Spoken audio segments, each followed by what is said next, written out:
1918. That was the day miners' president Ginger Goodwin was shot dead in British Columbia. His murder sparked Canada's first general strike in Vancouver the following week. Goodwin had arrived in British Columbia 8 years earlier and found work in the Cumberland mines on Vancouver Island. He considered working conditions in the mines absolutely appalling and began advocating for safety and organizing miners. He was soon blacklisted after participating in a 2-year coal miners' strike for recognition on the island. He moved to Trail, British Columbia, where he emerged Labor History in 2.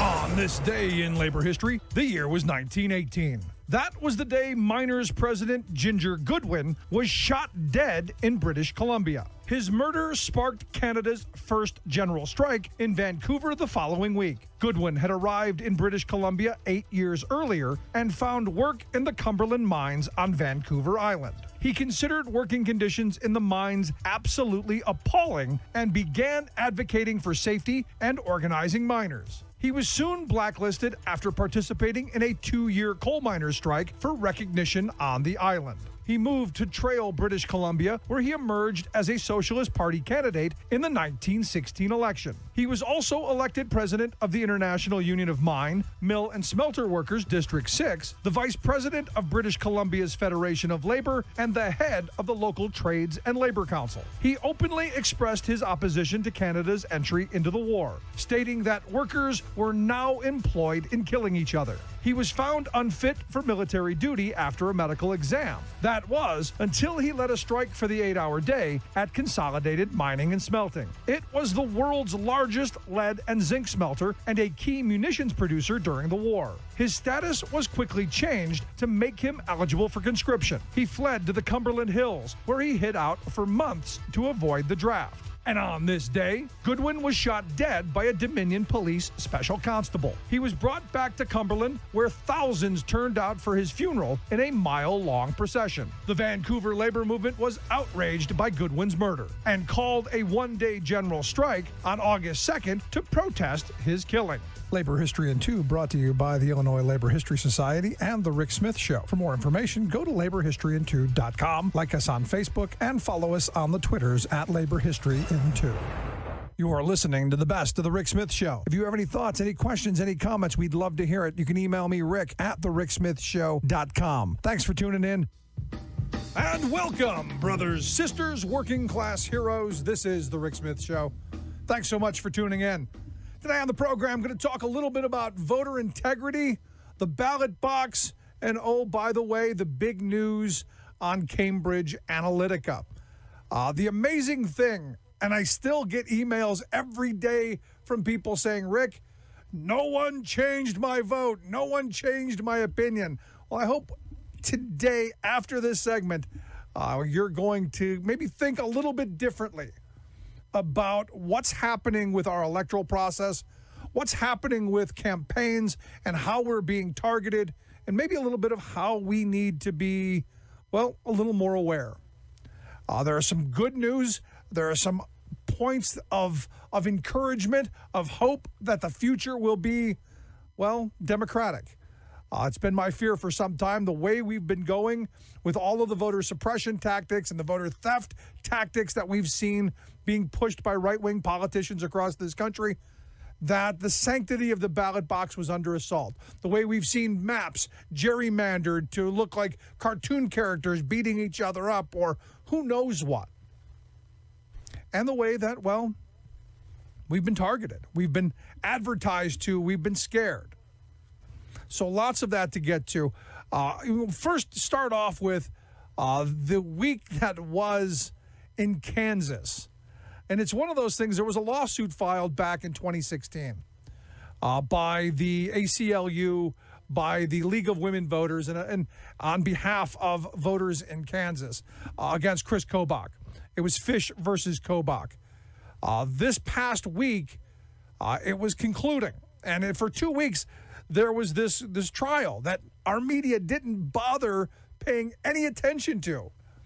And at the focus of it every day, as I was, trying to find bits and pieces in the little bit of reporting that was going on, all of the things that we were told by Kobach and by Trump, because understand, Chris Kobach is the guy who convinced Donald Trump that the 3 million votes that he lost by, those 3 million more votes that Hillary Clinton got in the 2016 election, were somehow illegal voters. There are people who voted twice, so that we needed to do something about it.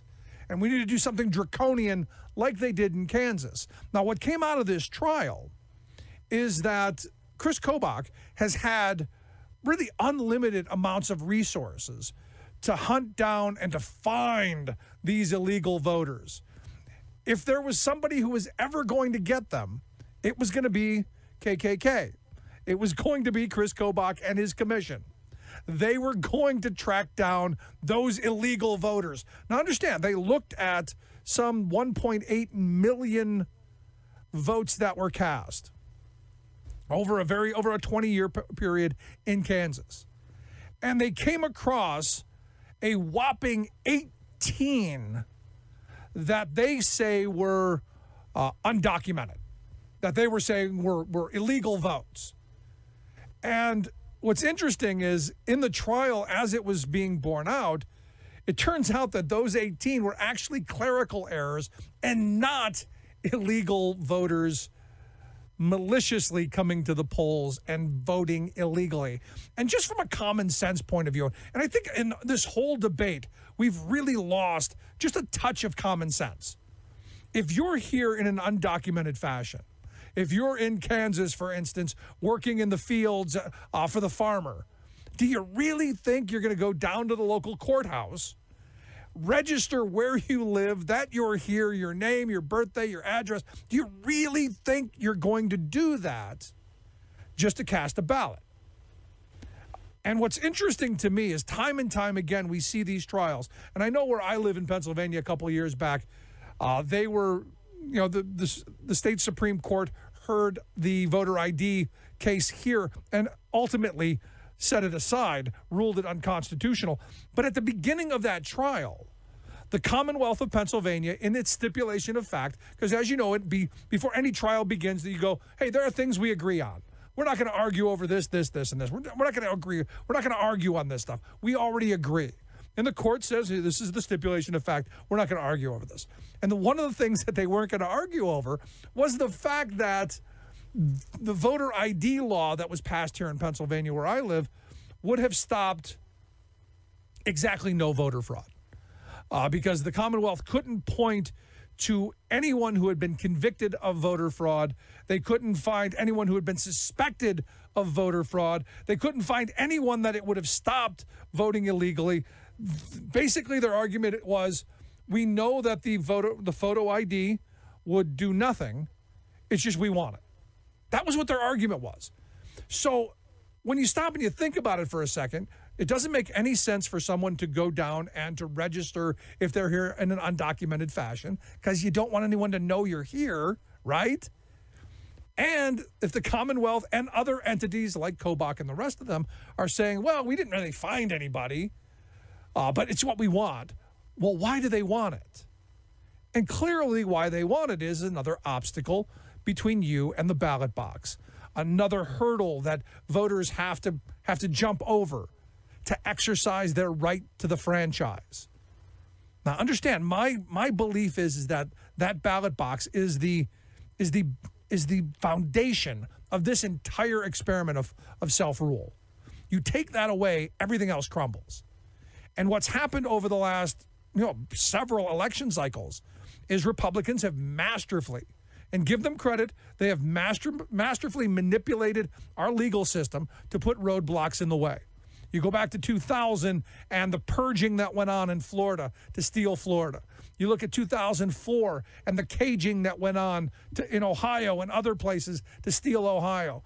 You look at, 2016 and all of the shenanigans and the data mining and all of the targeting that went on, in addition to the voter suppression or voter theft rules that came up like voter ID. And you start to see a pattern, because Republicans understand that they're outnumbered. And the only way that, in my view, they can win being outnumbered is to cheat.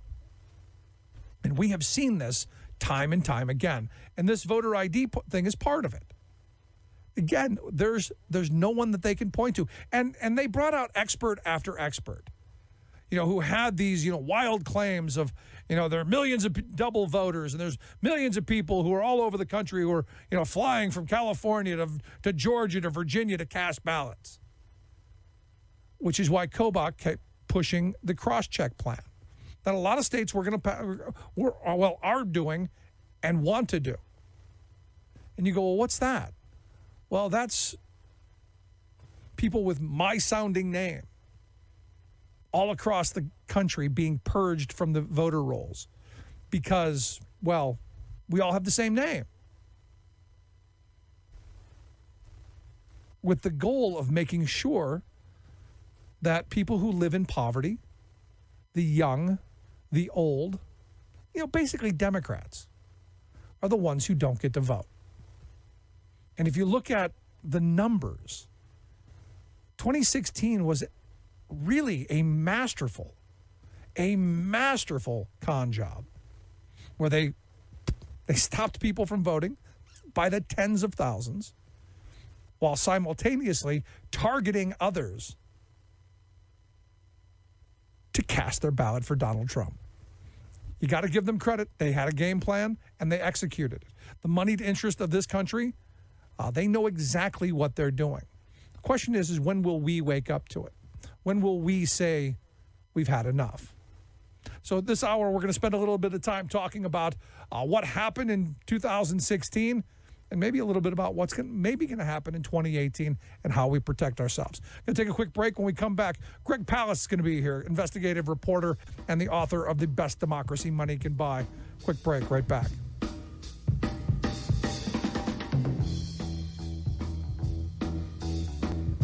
Here to talk a little bit about the trial and maybe the outcome of the vote of what's going to happen come 2018. We've got Greg Palast, investigative reporter and the author of The Best Democracy Money Can Buy. Greg, thanks for taking time for us. Glad to be with you, Rick, again. So looking at this Kobach trial, what's your first reaction? Kobach's being Kobach. Chris Kobach of Kansas, KKK as I call him lovingly. I've been hunting this guy down for years now. And he's grandstanding because he's running for governor of Kansas. Most important, though, the mainstream media has failed to cover this trial, not understanding that this trial literally could determine the 2020 election and certainly and will wildly influence the 2018 election. What is it about? The trial is based on Trump's accusation, which came from Kobach, that 3 million aliens from Mexico and Uranus landed in the United States and voted in the last election and have been voting in our elections. He then imposed a rule in Kansas, the Secretary of State, that you have to prove that you are an American citizen to vote. Now, you might say, Rick, hey, that's reasonable, right? Except guess what? We're not Red China. We don't have citizenship cards. So the only proof of citizenship is a passport or your certified birth certificate. Who has passports? How many homies have passports from the trips to the Alps, right? So we know that demographic and that party. Who has their certified birth certificates? Not a lot of young people or poor people can necessarily find these things. The result in Kansas was that, 1 in 7 new voters were blocked from voting in Kansas. 1 in 7. And the ACLU sued on behalf of the League of Women Voters and said, you can, prove that a single one of the 36,000 people you blocked from voting, Mr. Kobach, prove that one of them was an alien voter. He said, oh, none of them are. So he kind of changed the subject. There goes Elvis. None of them are. Oh, yeah. Well, we can't prove that, but it's a big problem, and he found what at most 5 alien votes cast out of roughly 1 billion votes cast in Kansas over the past 20 years. If you take all the voting done, 5 out of 1 billion, maybe. But then he told the court, we have to block 1 in 7 voters because, God forbid, an alien votes. And, so he was saying, well, the 5 we found over 20 years, that's just the tip of the iceberg. And as Dale Ho concluded his arguments in last week, is he said, well, the iceberg has turned into an ice cube. It's just the 5 voters. And the thing is, but look, here's the game. Here's the real game here. He's not looking for alien voters. He's looking for Democrats. By using this trick to block young voters, 44% of the people blocked were 18 to 25 years old. These are people who went in, got their driver's license at 18, and you fill out that little, at the back. When you get a driver's license now, the federal law says you have to get a registration form, and they fill it out. But in Kansas, they say, where's your passport? You're 18 years old in Kansas. You don't have a passport. And they know how young people vote. That is, they vote Democratic. The other people knocked out generally are poor people or others who've moved into the state. In fact, they had 2 Air Force veterans who just moved into Kansas who weren't allowed to vote. They couldn't prove they were citizens. All they had was their uniforms, right? Generally, that demographic is a Democratic demographic as well. So they know what they're doing here. It's partisan. It's vicious, nasty, partisan vote suppression. And it's not just Kansas, my friends. Nope. It's all across the country. This is the number one, vote thief in chief for Donald Trump. He was head of Donald Trump's short-lived voter fraud commission, so-called. And he was the vote thief in chief for Trump during the 2016 election. These guys started in Indiana with photo ID. Once the Supreme Court approved it to stop people voting twice or voting, identity theft voting. You're voting in someone else's name. The state of Indiana couldn't find a single example of it in 100 years. Yet we know, according to the Brennan Center for Justice, that about 5 million people were banned and blocked from voting because they didn't have that piece of ID. And no one was arrested as an illegal voter.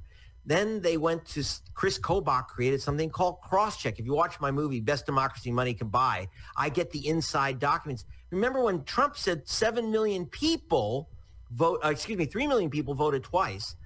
I'm the only journalist in America who actually got the list of the 3 million people he said voted twice. I have the list. Which is what I do as an investigative reporter. See the hat? And you have people like Jose Eduardo Garcia is supposed to be the same voter as Jose Mercado Garcia, or Mercer Garcia, if I remember correctly, one of them. About 2 million people had different middle names of the voter that was supposed to have been, that they're matched to for having voted twice. Yet hundreds of thousands of people have lost their vote in 30 states under this program of hunting for double voters put in place by Chris Kobach. Now he's got this citizenship voting thing. And by the way, on the last day of trial, it was revealed by the ACLU, something I'd already learned, that he gave this proposal to Donald Trump, who loves it. He personally handed the plan to take the Kansas citizenship proof system and move it nationwide. And that's what he presented to Donald Trump in a secret meeting on January 10th of 17, just before the inauguration. This is dangerous stuff. If he gets away with it, 1 million voters will be blocked by 2020, almost all of them young, that is, Democratic voters. There you go, man. Yeah, but there's the next election. And this is why I keep saying, making sure that the sanctity of the ballot box is ensured is so important to our democracy, because it's the fundamental building block of this entire experiment of self-rule. Well, and that's why they want to rule you. They don't. Remember, let's go back. Let's back up a bit. Chris Kobach of Kansas. Now, nothing takes a dump in Kansas without the approval of the brothers Koch of Kansas. And Kobach is their minion. So what you have is the Kochs have been running a machine, basically a what I call the vote fraud hysteria machinery, where they say there's double voters and there's illegal voters and there's alien voters and there's felon voters. We've got to get rid of these people off the voter rolls. And they're all voting for dead people. Right. And what's happening is it's all BS.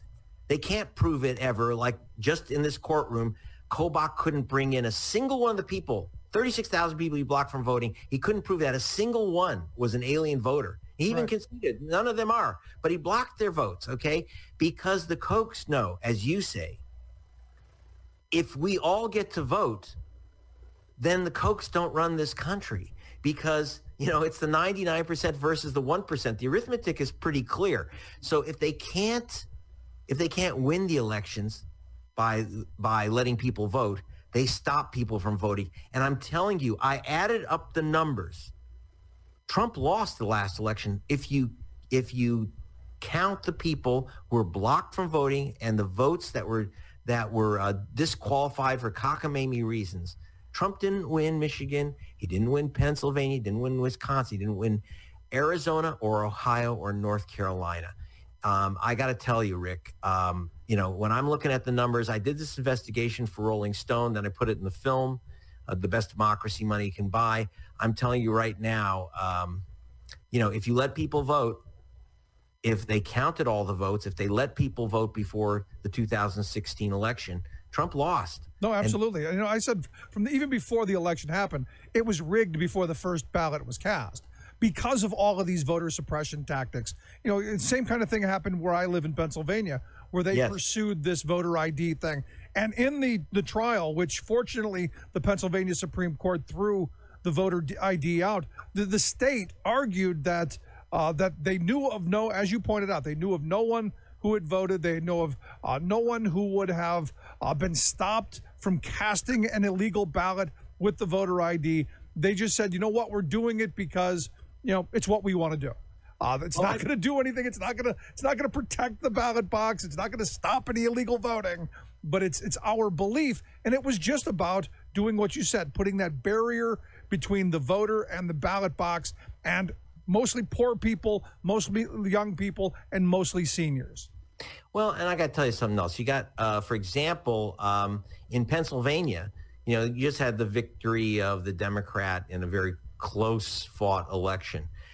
That Democrat, you know, everyone's talking about his positions and all that, but I'm going to tell you, he couldn't have won spit if there had been an ID law there, because we do know from the University of Wisconsin study that in just Milwaukee and Madison, for example, the photo ID stopped 50,000 voters from voting. The second thing is Pennsylvania was about to implement Chris Kobach's so-called cross-check system of removing double voters. Well, when the ACLU and myself and others started demanding the documentation from about what were they doing with cross-check, Pennsylvania backed off. Chris Kobach had already identified hundreds of thousands of people in Pennsylvania as voting twice, almost all with names like Garcia and Harold Black. And you're getting the thing, right? Then you're looking at Chung and Ho and Lee. And by the way, Asian American voters today vote like they've turned black. They vote about 75% Democratic. And they're going heavily after those Asian American voters, heavily. And so, you know, if you had, the only way Lamb could have won was the stopping of some of these vote suppression tactics. They used others, enough vote manipulation. In Pennsylvania, they still throw out a lot of ballots that they call spoiled and unreadable. They throw out a lot of votes that they call provisional. You know, when they question you whether you're the proper voter in Pennsylvania, you get something called a provisional ballot. They've never proved that any of these people filling out provisional ballots are illegal voters, but generally they toss out their votes by the tens of thousands. And that was the Trump margin in 2016 in Wisconsin. It was vote spoilage and the ID law. The University of Wisconsin proved that to a fairly well. In Michigan, I did a report in Michigan for Democracy Now!, and now it's in the new version of my film, in which, Trump won by 10,700 votes officially in Michigan. Right. 75,355 ballots were cast and never counted because the machines that read the ballots, the scanners, broke down and didn't read the ballots. And where were those ballots? Well, you can say, you don't know who these people voted for. Well, Sure I'll you tell do. you what. They were in Flint and they were in Detroit. So you tell me who the people of Detroit and Flint voted for. And yet Trump did not win Michigan. If they had simply, by the way, you can read those ballots with a wonderful machine called the human eyeball. But Trump's lawyers, remember, Jill Stein had paid for a recount. They started the recount. Trump was absolutely going to lose the state. Trump's lawyers stopped the recount cold. Yeah, but why didn't Hillary's lawyers, why didn't Hillary pursue that? And that's one of those questions I had from the beginning. Why didn't she go full bore? And this is the problem I have with Democrats just seeming to be very weak. Why didn't she say, knowing what you know, why didn't she push that? Okay, just to hip people to what's going on here. Okay, Trump won by 10,700 votes officially in Michigan. 75,000 ballots were never counted. Jill Stein paid to have those ballots counted by eyeball, which is easy to do, because the reason when machines couldn't read them, they either broke down, didn't count any, or they couldn't read if people used a red pen or a pencil or put a check mark instead of a zero instead of filling in a bubble. And so those ballots could easily be read by humans. When they started the count, Donald Trump went to court and said, Jill Stein cannot have a recount because, honestly, no matter how many times you count the votes, Jill Stein ain't going to win Michigan. Correct. Only Hillary Clinton has the standing to ask for the recount to go forward. Right. So the judge literally turned to Hillary Clinton's lawyers who are in the courtroom. What do you want to do? It's up to Hillary Clinton. Hillary Clinton could have said, I want all ballots counted in Michigan. She could have stood up for democracy. Instead, her lawyers said, we're just here to observe, which I think was her campaign slogan. I don't know. So why? People ask me why. I can give you 20 explanations, but that's I'm an Those are the investigative facts. reporter. What you gave out are the absolute facts. All I can tell you, I'm not a psychologist. I'm an investigative reporter. All I can tell you is that Hillary Clinton's lawyer stood there and basically killed the recount of the vote that would have given her the state. Now, you could say, well, just Michigan wouldn't have given her the presidency, but it would have exposed a system of racist, what we call vote suppression. I tend not to use that word, Rick, simply because when someone steals your car, you don't say, my car has been suppressed. It's been stolen. Your vote gets stolen. Okay. So no, in fact, you sent me a list. You sent me a list of Rick Smiths across the country who would have been precluded from voting as well. Yeah, and you were lucky because Pennsylvania was not decided to get out of this Kobach cross-check system. But Richard Smiths around America were blocked from voting. Not every Richard Smith, about one in those states, about one in 12. But it's enough. And usually, again, in minority states, what they do is they send you a postcard. And most people don't return the postcards, but little old ladies and white ladies in suburban neighborhoods always return postcards from the government. Students who move, poor people who move addresses, and most people just throw the junk away. If you don't return that postcard, you lose your vote. So they say, we gave everyone a chance to save. Every Rick Smith had a chance to save their vote. Not really. And so this is the games that they're playing, and it's ugly because it's racist because they can't win if you count all the votes. Right. And one of the things I love working with the ACLU, in fact, I'm working now. I'm going to have a big announcement about the work I'm doing with the ACLU of Kansas and our next move, and with Jesse Jackson out of Illinois. I love working with them, but they're always afraid to say the obvious. They're removing Democrats, and because they don't want to seem partisan, and it isn't. I'm not here to save Democratic votes whatsoever. I'm here to save American votes. It's just that obviously the Republicans are using this vile trickery to stop Democrats from voting. Young people, black people, and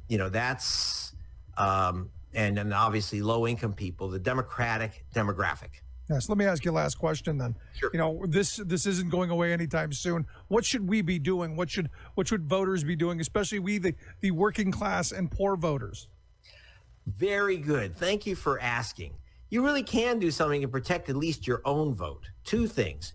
One, re-register. You say, well, wait, I've been voting at the same, place for 20 years.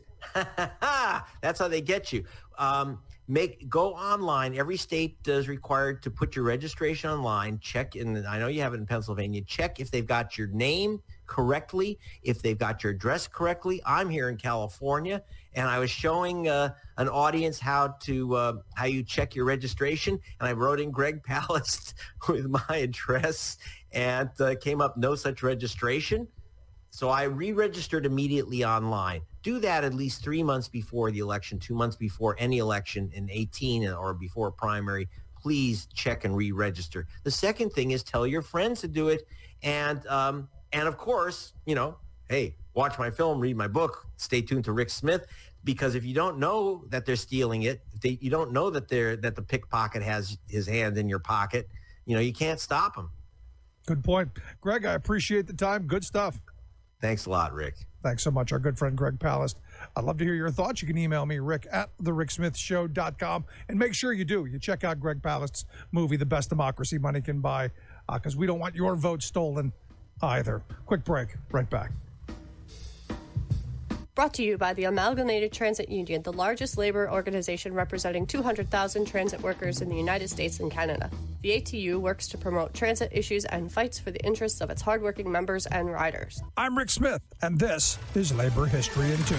On this day in labor history, the year was 1918. That was the day miners' president Ginger Goodwin was shot dead in British Columbia. His murder sparked Canada's first general strike in Vancouver the following week. Goodwin had arrived in British Columbia 8 years earlier and found work in the Cumberland mines on Vancouver Island. He considered working conditions in the mines absolutely appalling and began advocating for safety and organizing miners. He was soon blacklisted after participating in a 2-year coal miners' strike for recognition on the island. He moved to Trail, British Columbia, where he emerged as a Socialist Party candidate in the 1916 election. He was also elected president of the International Union of Mine, Mill and Smelter Workers District 6, the vice president of British Columbia's Federation of Labor, and the head of the local Trades and Labor Council. He openly expressed his opposition to Canada's entry into the war, stating that workers were now employed in killing each other.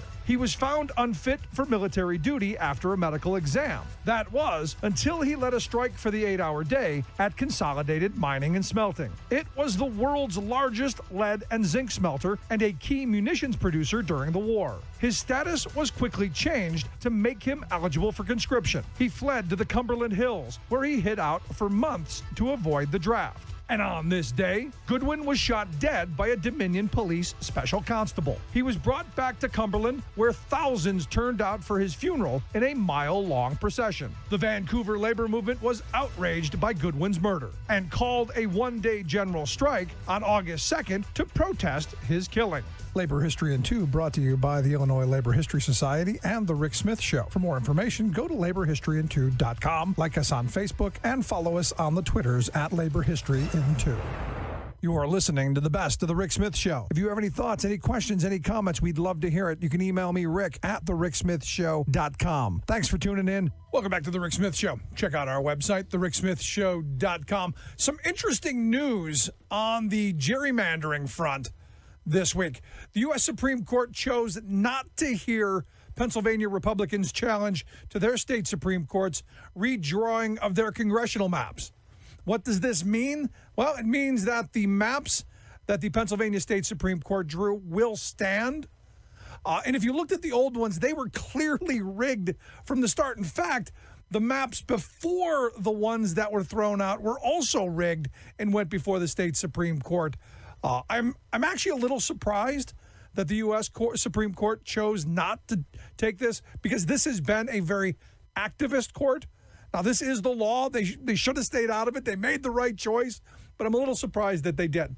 Also, the U.S. Supreme Court decided to take a last-minute gerrymandering case from Maryland The Bensek versus Lemoyne case, where the 2010 census, you had the Democrats who controlled the governor's mansion and the state legislature, got out their magic pencil and drew themselves some districts that ousted one of the two Republican members of Congress. This case will be heard on March 28th, and it's widely believed that this case will be added with the Gill versus Whitford case from Wisconsin that was heard back in October. Now, that case was on the question of whether or not the federal court that struck down Wisconsin's state assembly map on the grounds that obviously it was illegally gerrymandered, it'll decide if that will stand. One way or another, there's going to be a decision on gerrymandering, on the question of is it legal, or more likely, is partisan gerrymandering legal? Is it okay for me to take highly intelligent software and develop a map that carves out, Republican districts and Democratic districts, by household, or even at some point, splitting households in half? I mean, it's really quite remarkable. And the thing that gets me is it's just another part of all of the puzzles, all of the puzzle pieces that we've seen politicians play with. And this is the problem with what's going on in this country with our electoral system. You end up having people who think that they control everything. Now, you throw all of the shenanigans together, and what you have is an electoral system that's in real trouble. The ability to block people from registering to vote, throwing them off the voting rolls if they didn't fill out a card and send it back in. It's quite amazing. And then you throw on top of that the fact that you have elected officials choosing their voters instead of the voters choosing the elected officials. It's just remarkable. And, don't get me started on the whole electronic voting machine thing. The idea of not having a paper trail is just absolutely mind-blowingly insane to me. I mean, at the end of the day, you go to the ATM, you put your little card in, you get a little receipt, tells you exactly what you did. You can't tell me the technology isn't there. And every step of the way, every election season, we talk about the same thing. And right now, you've got, our intelligence agencies saying that, the Russians were hacking into or attempting to hack into 21 states' electoral systems. Now, they're saying that there were no votes changed. Going to take them at their word on this. Maybe.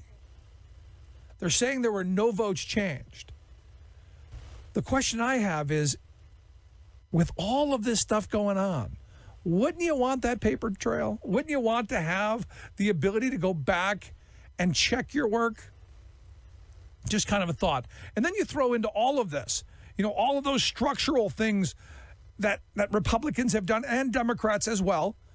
And you throw in this data mining stuff, which is just incredible. And you look at this week with Cambridge Analytica, which is, really just been dominating the news. It was there was a sting operation done by the UK's Channel 4. And, I guess first, wouldn't it be great to have investigative journalists like that in this country? Wouldn't it be great to have people who actually, didn't just become stenographers and actually went out and hunted this stuff down?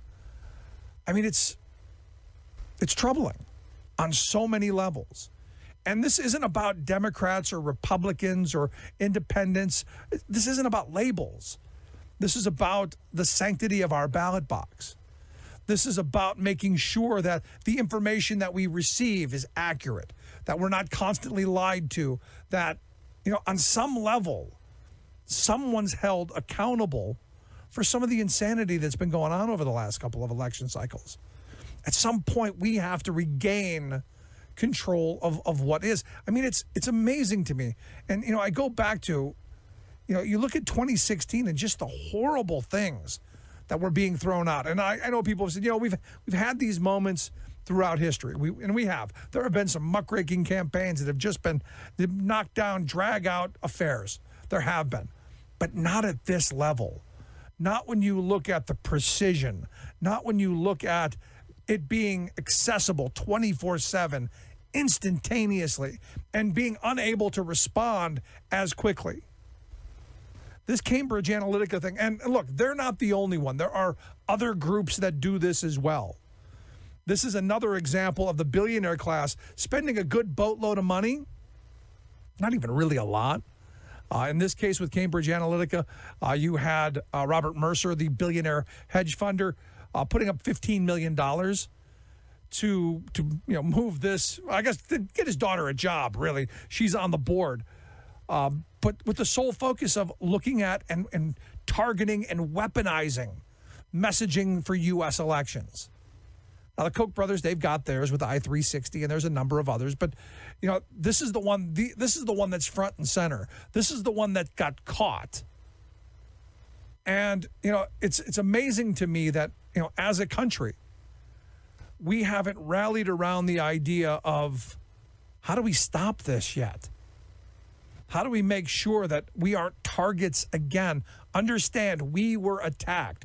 And yes, it's the Hillary Clinton people right now who are saying, we were attacked. But immediately after Trump took office, you had a lot of the Russian bots. You had a lot of the same infrastructure going after him. It isn't about letting one side or the other winning. It's about tearing us apart. It's about knowing where those fissures are and making them bigger.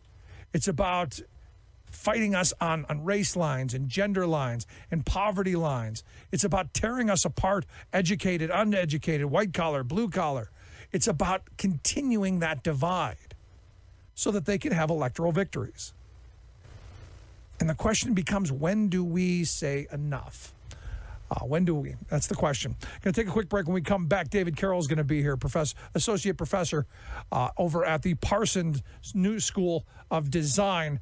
He's the guy who first got me paying attention to the Cambridge Analytica story and kind of understanding a little bit of what it is. So we're going to take a quick break. Right back with Professor Carroll. Stick around. Welcome back to The Rick Smith Show. Check out our website, thericksmithshow.com. So this week we saw really an explosive story come out of the UK. Channel 4, their investigative team, dropped their big investigative report on Cambridge Analytica that showed, well, I think what a lot of us already knew happened in a lot of electoral politics. Some little bit of bribery, a little bit of Ukrainian sex workers. Honeypotting is not new. What is new, at least I think for most of us who are now coming awake to what this organization, Cambridge Analytica, and others like them do, is this hyper micro behavioral targeting to where every click, every mouse click, every keystroke, everything is collected and stored, and I would argue used against us.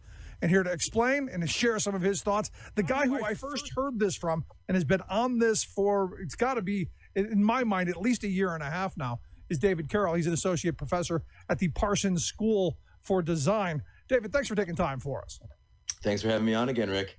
So am I getting this right? Because it's my view that the honeypotting, the bribery, that stuff's always happened. This is new. This hyper micro targeting, this really designing fearful messages to scare the what out of people in very targeted districts. This is new.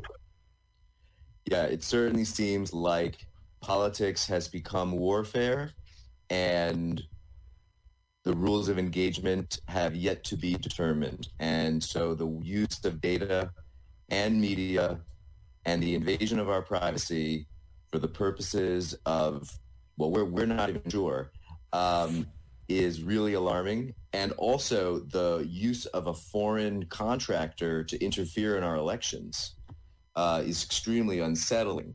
The fact that this industry is no longer a domestic operation. These are international firms, and there's a commercial business in interfering in elections around the world, and we are among them.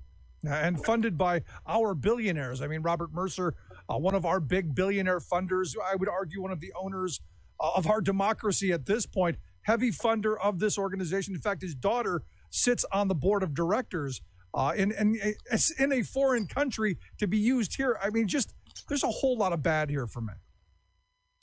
Yeah, I'm just trying to find out the truth. I'm just trying to figure out what they have on me. And obviously, if I win, everybody wins. And if I can get full disclosure, then every U.S. voter is going to be alarmed at what information they have about us and how they've attached it to our voter registration.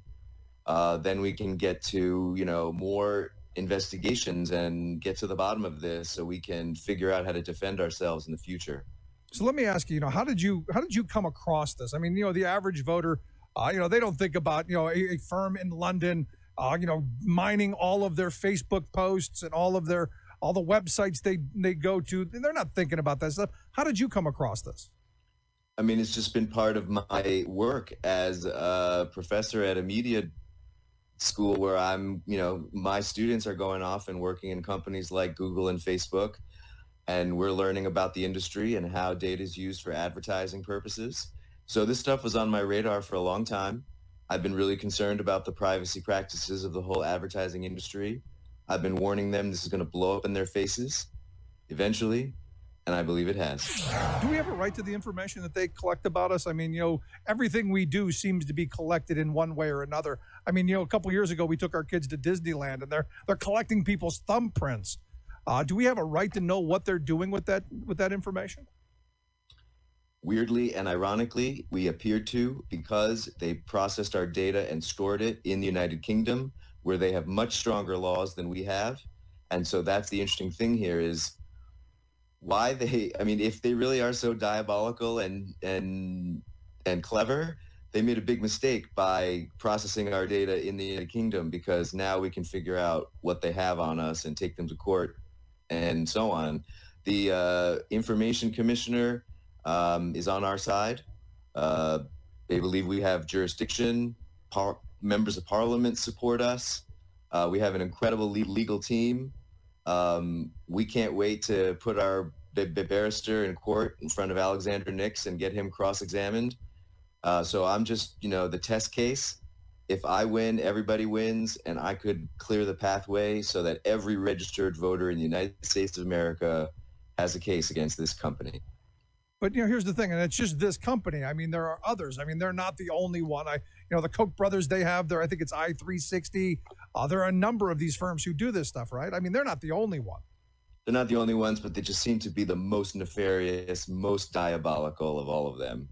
And according to the video from the investigative report, they're the ones who are willing to do just about anything, from sending sex workers to opponents' houses to offering them bribes to doing all kinds of stuff. It's so unsettling. It's so disturbing, Rick. When I first started this, I was just worried about privacy in the voting booth. And do we still have that? And is that still sacred? But the more I dug into this, the deeper it got. It went way beyond that. And as each headline has come out, it's become more and more distressing. I mean, it's one of those things. But here's the other side of this, and I get this all the time, and maybe you too, David. I get people who say, you know what, none of this stuff changed my vote. The construct of all the Facebook pages and the Melvin Reddicks of the internet, they didn't change my mind. I made up my own mind, David. None of this stuff worked on me. Sure, everyone has that reaction. They don't want to believe that this stuff can work on us. I see this across the board. I see this deep in academia, political scientists, and other my peers and experts who seem to refuse to entertain the idea that this could possibly have an effect. And I think that's a natural reaction because we don't want to feel weakened. But in my claim to the courts, I decided to just be really honest.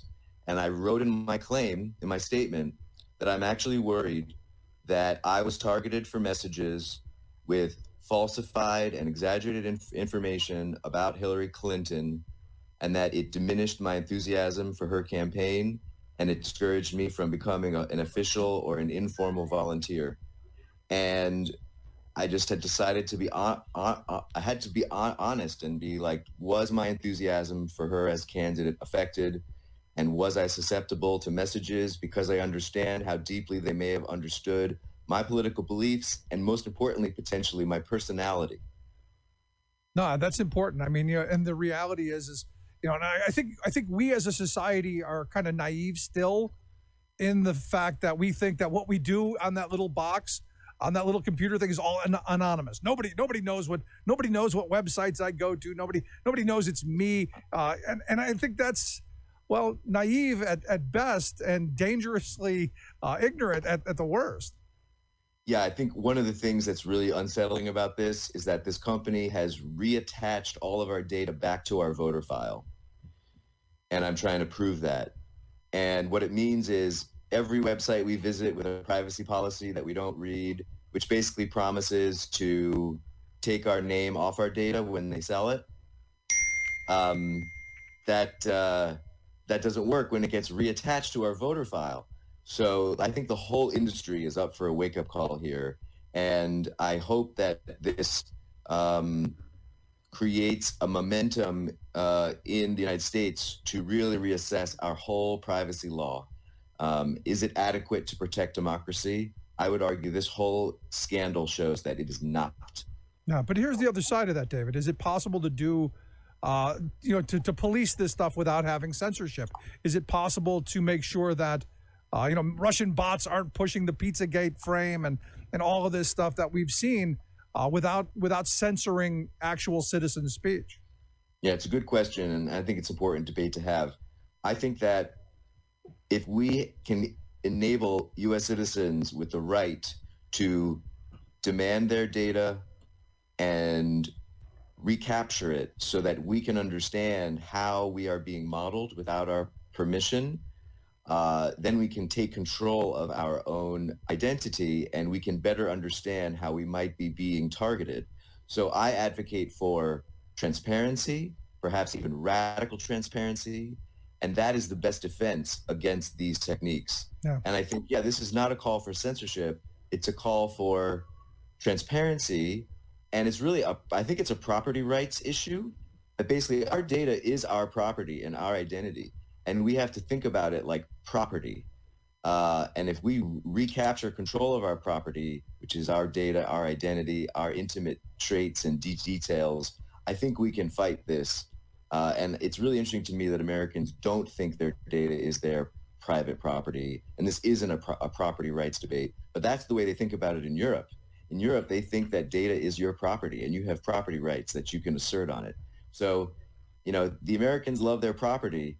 Well, folks, your data is your property, but you got to, assert control of it and recapture it. You wouldn't let somebody sell your house without permission. Why are you letting somebody sell your data without permission? No, but do you think it's just that they don't know that it's there? I mean, I find, and I have these conversations, and I'm sure you do as well, where people don't even know that they've been targeted. And there's a look of shock on their face. I go, have you ever Googled something? And then for the next week and a half, all you see is that product all over every web page you go to. And there's this kind of look like, well, yeah, like the wheels never spun, that's actually happening for a reason. That it just didn't happen by happenstance, that they're being targeted. Do you think it has to do with we just haven't woke up to the reality yet? Yeah, and that's why I think transparency could help educate people. They could see what people have on us. We should be able to look at our files, our dossiers. Companies have massive dossiers on us. We can't even see them. Other countries give people the rights to look at this stuff. So that's the big question here. I think if people could look inside their data dossiers, they would wake up quick. Yeah, I would love to see what corporate America thinks about me.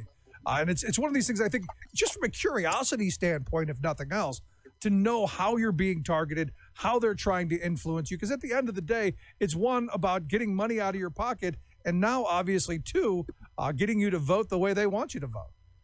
That's right. They do not make any distinction between trying to target you for a ski vacation to trying to make you think that an opponent is crooked. They use the same techniques and technology, and even more invasively and even more nefariously. Yeah, and this is where, the Trump supporters and Republicans had better wake up to the reality is, that old saying, live by the sword, die by the sword. The same thing that brought us Donald Trump could bring them down as well. So this is an important moment. So last kind of question I've got for you, because, now you've piqued, I think, our interest. How do we do this? How do we demand our information? How do we get the right to have that? What are you suggesting? Well, stay tuned. On April 6th, there will be the deadline for Cambridge Analytica to comply with my claim for full disclosure. So that's a really important moment. If they fully disclose, we can move to the next step. If they don't, the judge may force it. And then once we have those facts, we can move to the next step. And then there might be an opportunity for more people to join the lawsuit.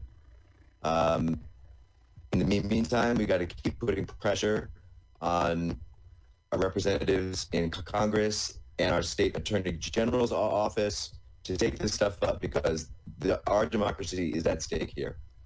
There you go. David, I appreciate the time. Thank you so much. Thanks again, Rich. Good stuff. David Carroll, associate professor at the Parsons School of Design. I'd love to hear your thoughts. You can email me, Rick, at thericksmithshow.com. Tell me what you think. Is this a big deal? Should we own our own data? Or did you even know that it was out there? Rick at thericksmithshow.com. Quick break. Right back.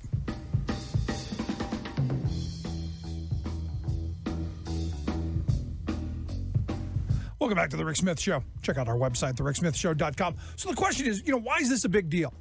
And I know, I get it. Why is it a big deal to everyone, right? Well, the big deal, I guess, is that you look at how this all came about. And it really started back in June of 2014 when you had this researcher who developed this quote-unquote personality quiz app. It was called This Is Your Digital Life. You may remember it because I actually know people who took it. And I remember at the time going, I don't know. And what it was developed and put on Facebook, and it used Facebook's login feature. And they're saying about 270,000 people across the country logged in, creating accounts, and thus opting in, and of course then sharing all of their personal profile data and the profile data of all of their friends. Because if you remember back then, they would ask you the question, hey, can we access your photos? Can we access all of your other stuff? And most people just, yeah, sure, whatever. What do I care if it's my friend's information? Or just not even thinking about it whatsoever. And at the time, it was supposed to be purely for academic purposes. And just psychological profiles. We just want to see how they think. Now, the information obviously was supposed to be deleted, but obviously was not. And what you've got is all of this data being collected. And, I look at it, we've all taken these psychological quizzes, the IQ tests. Can you name all of these historical figures? Or can you name the big birds or whatever? Facebook's full of them, full of silliness and time-wasting nonsense that keeps, I guess, the dim occupied. I don't know. But you got to stop and you got to think about what we do on the internet, every keystroke, every website we visit, every one of these personality tests. Every time we want to see how smart we are or show our friends on Facebook how much we know about sports or politics or whatever, it leaves a trail. What you do on social media leaves a trail. Every time you post something, every time you like a post, every time you retweet a tweet, every time you leave a comment somewhere, or every time you participate in a thread, guess what? It's being collected, it's being stored, it's being analyzed, it's being overanalyzed, and eventually it's being weaponized. And it's being used against us. And, originally it was just about, hey, let's get you to buy XYZ product or more of this or more of that. Now what they've done is they've taken it to the next level, and predictably so. You knew this was coming, and we got duped. As a society, we got duped. It fed us every bit of what we wanted, and then some. And, I have friends, and look, I'm not a computer genius.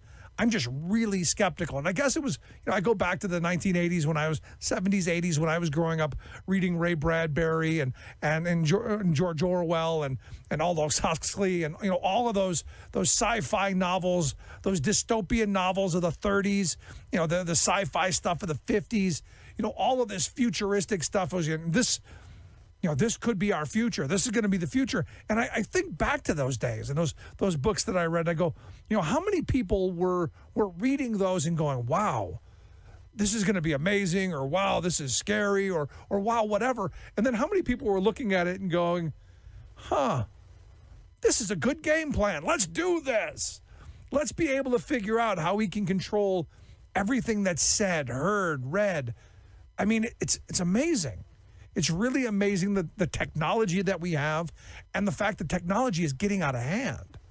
And this is why I think it's so important that right now, Congress investigate this, Congress get to the bottom of this, and we figure out how to make sure that it never happens again.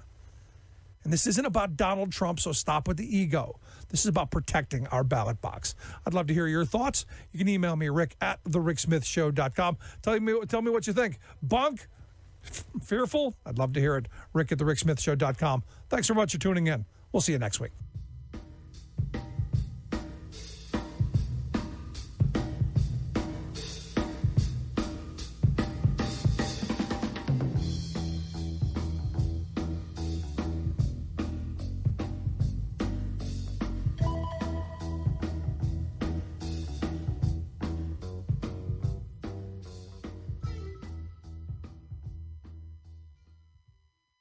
I'm Rick Smith, and this is Labor History in 2.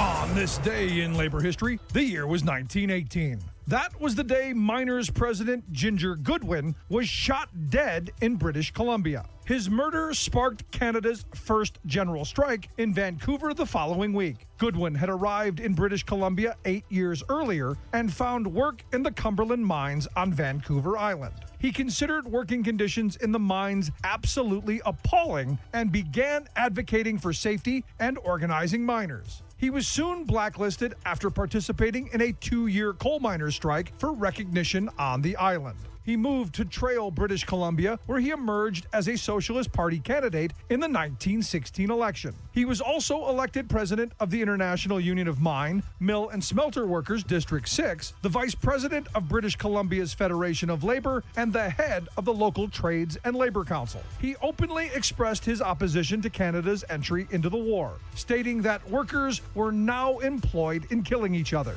He was found unfit for military duty after a medical exam. That was until he led a strike for the 8-hour day at Consolidated Mining and Smelting. It was the world's largest lead and zinc smelter and a key munitions producer during the war. His status was quickly changed to make him eligible for conscription. He fled to the Cumberland Hills, where he hid out for months to avoid the draft. And on this day, Goodwin was shot dead by a Dominion Police special constable. He was brought back to Cumberland, where thousands turned out for his funeral in a mile-long procession. The Vancouver labor movement was outraged by Goodwin's murder and called a one-day general strike on August 2nd to protest his killing.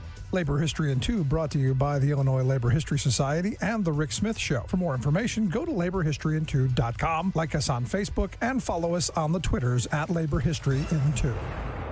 You are listening to the best of The Rick Smith Show. If you have any thoughts, any questions, any comments, we'd love to hear it. You can email me, rick@thericksmithshow.com. Thanks for tuning in.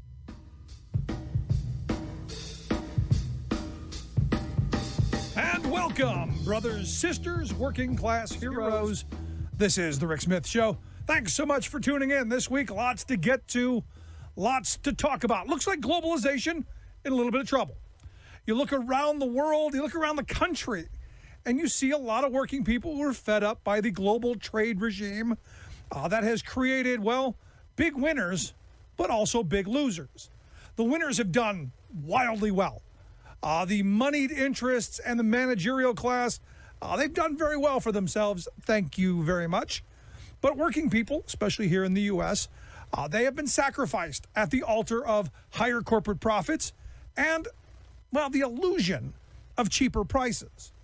And, you know, the argument that I've always heard, that I don't know if it actually ever held water, but the one that I've always heard some make is that, well, you know, wages in the U.S. were just too high in manufacturing, and we need cheap labor. So our trade deals bring us cheap labor, which brings us cheap stuff so that our poor, you know, because we really care about the poor will be able to buy a whole cart full of cheap junk really cheap. And, you know, that's always been a really bizarre argument. It's always been one of those things that you go, wait a minute. If they don't have any money, what good is it to have cheap products? if you don't have jobs, what good is it to be able to go to the big box retailer and get a whole basket of cheap junk when you don't have any money? And the argument that they throw out there is basically, in essence, we need to make more poor people so that poor people can afford more plastic garbage. I mean, that's the logic. And of course, the cheap plastic stuff that you buy, it breaks and it has to be replaced multiple times, which fattens the bottom line. It's good for profits. It's good for the CEO. It's good for production, especially in those cheap, lower wage countries. And you keep coming back to when do we say enough? And look, I look at our trade policies and I look at the people who have been left out by globalization. Just check just about any area that voted for Trump. And what you'll see are shuttered factories, hollowed out town centers, opioid addiction problems, and of course, high poverty. And, I'm tired of hearing that people just need to invest in themselves. They need to upgrade their skills. They need to use this as an opportunity for a better life, or any of the other jargon that they throw on us for the people who have lost their jobs because of bad trade deals. Because society does this. They heap upon the losers, the people who globalization has left in the rearview mirror. They heap this luggage onto them. And they say, well, we have trade adjustment assistance, because that's what we've done here in the U.S. We've taken our lopsided trade deals and we've said, you folks who all lose your jobs, we'll give you a short period of window. I think it's 2 years you get to go to a community college. We'll pay you I think it's like 60% of your wages, and you can go to school and blah blah blah. And you go, well, I don't know very many people who can live for 2 years on 60% of what they were making starting today forward. Not sure how that works. And the jobs that you get are never going to replace the income that you made. Some, yeah, I know a couple, but the vast majority of people I know who've lost their jobs because of trade are doing jobs much, much, much lower in pay than the one they had. And the thing that gets me is the fact that in our trade deals, right from the very start, they put in the trade adjustment assistance. And I got to be honest, that's telling you right from the start, you're going to lose jobs. By putting that in, politicians are admitting that, you're going to lose jobs. Communities are going to ultimately lose their identities. We know that. That's going to happen. Now, in their defense, and I do have to defend the politicians who brought us this free trade regime a little bit. No one really saw China's economy exploding the way it did. But no one has done anything about it either. And here's where the Trump supporters, I do believe, have a point. And look, I am not one of those Trump supporters. But in this instance, the blind squirrel found a nut. And I was saying all during 2016, Trump is taking the labor message. He's taking labor's point of view. Now, what he does with that and how this ends up down the road, I don't know yet. But the fact that we're talking about it, the fact that finally someone is saying, we're done being kicked, we're done wearing the kick me sign, we're going to stand up and fight for ourselves, is something that, well, I've been saying Democrats should have been doing for a very long time. Now, Dems did give some rhetoric, they did talk about it, but didn't do anything. Because if you go back to 2008, you had Barack Obama saying the same stuff. We're gonna renegotiate NAFTA. We're gonna stand up for American manufacturing. We're gonna fight for good union jobs. We're gonna do all those things. And in 8 years, not so much. And the sad reality is that since 2000 and China being given permanent normal trade relations, we've seen in this country 60,000 factories shuttered. We've seen manufacturing job losses ranging from, high estimates from 6 million down to as few as 4.3 million manufacturing jobs gone. Gone. And the thing is for each one of those 60,000 manufacturing facilities, that's a community that's had part of their heart and part of their soul just ripped from them. And if you look around Trump country, that's the number one gripe. You stole not just some jobs from people, but their identity, who they were. You know, I think back as a kid, you thought of Toledo, Ohio as, you know, it was the glass capital of the world. You thought of Akron, Ohio as the rubber capital of the world. You thought of, Gary, Indiana as, one of the steel producers, Pittsburgh steel, Cleveland steel. You go down the list of all of these different communities where, it was their image. It was who they were. Go to Corning, New York, glass. Go to Rochester, it was Eastman Kodak. You go and you look at all of these iconic companies of the past and these products that, to be honest, are still being made. They're just not being made here. And this is part of my problem with our trade. We're not actually trading. Explain to me what we're trading outside of we get cheaper junk and we give our jobs away. And if you stop and you think about what's happened to manufacturing, over several generations, we're losing. If you look at the Bureau of Labor Statistics, their data, they point out in January of 1944, manufacturing jobs made up 38.5% of all U.S. non-farm employment. You compare that to February of this year, of 2018, and you look at that, it's 8.5%. So you went from, in 1944, 38.5% down to 8.5%. Now, a major drop in that, automation had a part in it. And you can't talk about the decline of manufacturing jobs without talking about automation. But you also cannot say that China had nothing to do with it. You can't say that our trade policies had nothing to do with it. You can't say that corporate America deciding, hey, we're going to pull up stakes here in the U.S. and we're heading to China where we know labor is cheaper, we know environmental standards are non-existent, and we know that we're going to profit mightily from state-sponsored subsidy programs. You can't say that that wasn't a huge part of it. And the sad reality is in our trade deals right now, the interests of labor, the interests of bargaining rights, wages, hours, conditions, security, a voice on the job, those are paid not even barely lip service. They're paying none at all. And the sad reality is there's no enforcement when there is. As weak as the NAFTA labor standards are, there's no one to enforce them. So when I look at the tariffs that Trump has put forth, and it's something that I've been calling for a very long time, it would be easy for me to say I'm anti-Trump and I'm never going to, there's nothing. I can be a right-winger. If I really wanted to be, I could slam the table, I could scream, I could holler and say there's nothing he's ever done that's right. I can't. Because to be honest with you, I didn't look at Obama and agree with everything he did. And I look at this, putting tariffs on the steel and aluminum, much needed. Should have been done years ago.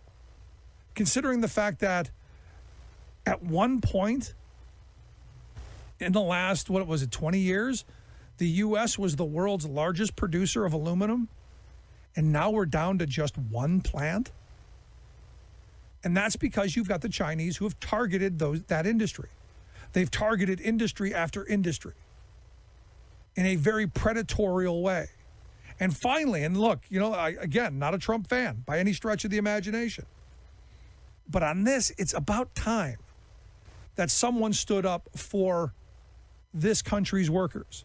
Now, is this a situation where he's actually standing up for workers?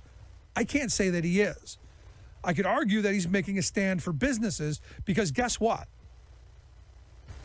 The American businesses who really pushed this massive shift, the CEOs of the 60,000 manufacturing facilities that abandoned this country, have they looked at this situation and go, uh-oh, we really screwed up. We really screwed up badly. Because understand, in China, you don't get to own the factory all yourself. You have to have a Chinese partner. You can only own so much of a Chinese corporation. You look at what we've allowed. Now, understand, people keep saying we need free trade. And I can argue that, on paper, free trade might work well. In practice, when you're dealing with a country like China that manipulates their currency, that subsidizes their industry heavily to overproduce, to be able to put an industry in other countries out of business, to take over market share. When you see these things, you can't say that free trade works. You know, I'm often reminded of the rice and beans argument from Economics 101, that if country A can produce all the rice and country B can produce all the beans and country C can produce all the bowls, that they should then trade those things so that everyone can have more. That's the argument, right? We all want more. We all need more. Problem here is country C has figured out that it can subsidize the production of not just the beans, but the production of the bowls and the rice, thus manufacturing the bowls, the rice, and the beans. And these countries A and B have no more jobs. So they can't buy any more of this stuff. This is where we're heading. And when country C inevitably controls all the rice, all the beans, and all the bowls, what do you think is going to happen to the price? This is kind of again, we've had all of this economic theory thrown at us in a very retail fashion, through little sound bites. And, if we raise, the price of steel, it's going to cost us a penny more for everything. It's going to be more. And the poor, which the corporate class really cares about, they're going to suffer. Don't you love how they use the poor when it benefits them, but when it's talking about creating jobs to actually help the poor get out of poverty, not so much of a conversation. So for me, all of the screaming and the hollering, the hair is on fire, we're going to start a trade war, all hollow for me. And it's one of these moments where finally, and it's rare that I give Trump credit for doing something right, because it's rare he does something right. On this instance, in this moment, what we know at this second, I'm in favor of him moving forward on. Now, I'm scared to death of his about face. I'm scared to death if someone whispers in the other ear and we end up going completely in a different direction. That's all possible. But for right now, the idea of saving our steel and aluminum industries, a top priority. Protecting American manufacturing, a top priority. Helping workers to get better paying jobs, a top priority. I'd love to hear your thoughts. You can email me, rick@thericksmithshow.com. Going to take a quick break. When we come back, Mark Price is going to be here, Keystone labor economist over at Keystone Research Center, going to share some of his thoughts on the Trump tariffs. Quick break, right back.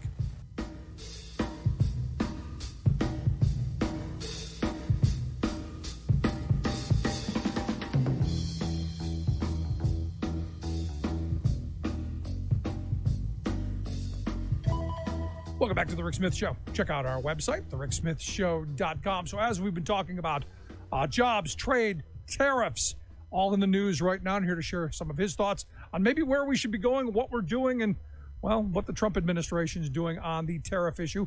I've asked our good friend Mark Price, labor economist at the Keystone Research Center, to come talk with us. Mark, thanks for taking time for us. Oh, Rick, thank you. It's always great to be here. So, here's the thing. We've got a president that I don't think very many people like, especially on the labor side, who's doing something that I think has been very needed for a long time. And as I've been saying for a while, a blind squirrel eventually finds a nut. Here's Trump with this nut. Yeah, it's the worst of all possible situations when you think about it, right? We have been asking for politicians to get serious about making sure that when we engage in trade, that it isn't just a one-way exchange, that we take care of workers, we take care of the environment. And finally, we have someone talking tough on trade, and it's the worst possible person you could ever want talking tough. Yeah, because we don't know what he's going to do tomorrow. I mean, while he may be on message now and saying that we're gonna actually do something, he could do a complete 180 tomorrow and end up giving the baby in the bathwater away. Absolutely, or going the wrong direction, and with his bombast, sort of creating more problems than you would otherwise need to, right? And so I think it's absolutely the case that we're all terrified about what they're doing. Much of what I think it's aimed at sort of giving the president a win on workers' issues, and that's pretty hard for him to do in the past year, because most of what he's been doing, for example, in the Labor Department, has been siding on the side of corporations, not on the side of workers. And so, he needs a win, and this is a good one, but it's one that It's more talk, I think, than show so far. I mean, certainly the tariffs are a big deal and very helpful for steel and aluminum.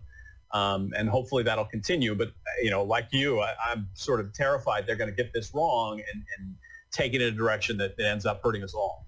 Yeah, and now we keep hearing economists, folks like you, saying that this is going to start a massive trade war. This is the beginning of the Great Depression, Mark. We can't possibly do this.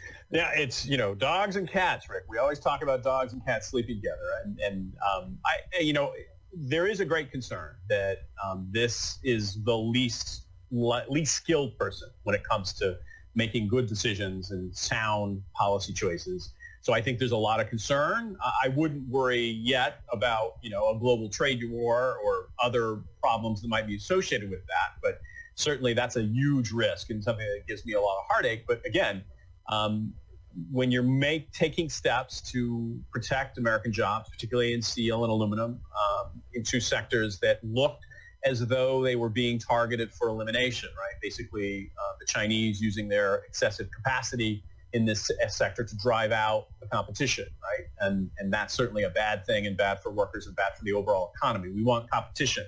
And certainly the steel workers can think they can compete as long as there's not a state actor who's trying to game the system as China's been doing. So I think tariffs are good, but we're absolutely all sort of in this terrible roller coaster, with our fingernails into the seat going, what is this guy going to do next?